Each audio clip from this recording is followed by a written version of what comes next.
बिहार की राजनीति में एक बार फिर बड़ा उलटफेर देखने को मिला है। नीतीश कुमार के मुख्यमंत्री पद से इस्तीफा देने के बाद राज्य की सत्ता अब सम्राट चौधरी के हाथों में आ गई है। सम्राट चौधरी के नए मुख्यमंत्री के रूप में चुने जाने के साथ ही प्रदेश का राजनीतिक तापमान अचानक बढ़ गया है। सत्ता परिवर्तन के इस घटनाक्रम में जहां सत्ताधारी दल को नई दिशा देने की कोशिश की है, वहीं विपक्ष को हमले का नया मौका भी दे दिया है। इस पूरे घटनाक्रम के बीच राष्ट्रीय जनता दल की प्रमुख लालू प्रसाद यादव की बेटी रोहिणी आचार्य ने भारतीय जनता पार्टी पर तीखा हमला बोला है। रोहिणी आचार्य ने सोशल मीडिया प्लेटफॉर्म एक्स पर एक लंबी पोस्ट के जरिए बीजेपी की नेतृत्व क्षमता पर सवाल उठाए हैं। अपने पोस्ट में रोहिणी ने लिखा कि बीजेपी अपनी स्थापना के 46 साल बाद भी बिहार में मजबूत नेतृत्व तैयार नहीं कर पाई है। उन्होंने आरोप लगाया कि पार्टी ना तो कभी अपने दम पर सरकार बना सकी और ना ही किसी विधानसभा चुनाव में मुख्यमंत्री का चेहरा घोषित कर सकी। रोहिणी ने यह भी कहा कि बीजेपी के पास ऐसा कोई नेता नहीं है जिसे व्यापक जन स्वीकार्यता हासिल हो।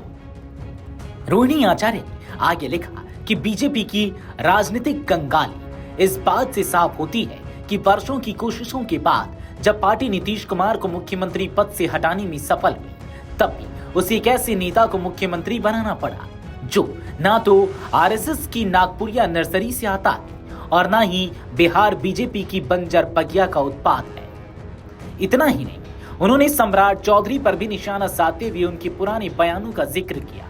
रोहिणी ने कहा कि जिस व्यक्ति के पिता ने प्रधानमंत्री के खिलाफ विवादित बयान दिए थे और जिसने खुद नीतीश कुमार को राजनीतिक रूप से खत्म करने की बात कही थी, उसी को मुख्यमंत्री बनाया जाना बीजेपी की मजबूरी को दर्शाता है। रोहिणी ने अपने बयान में बीजेपी पर तंज कसते हुए कहा कि पार्टी अब घुमंतु नेताओं के भरोसे चल रही है और उसका संगठन अंदर से खोखला हो चुका है। उन्होंने फर्जी डिग्री और जन्म प्रमाण पत्र जैसे आरोपों का जिक्र करते हुए भी बीजेपी पर सवाल उठाए। वहीं बीजेपी की ओर से इन आरोपों पर अब तक कोई आधिकारिक प्रतिक्रिया सामने नहीं आई है, लेकिन पार्टी के नेता लगातार ये दावा कर रहे हैं कि सम्राट चौधरी के नेतृत्व में बिहार में विकास को नई गति मिलेगी। बिहार में इस राजनीतिक बदलाव के बाद अब नजरें इस बात पर टिकी हैं कि नई सरकार किस तरह काम करती है और विपक्ष अपने हमलों को किस हद तक आगे ले जाता है। फिलहाल इतना तय है कि बिहार की सियासत आने वाले दिनों में और भी ज्यादा गरमाने वाली है। Video desk अमरउजाला.com।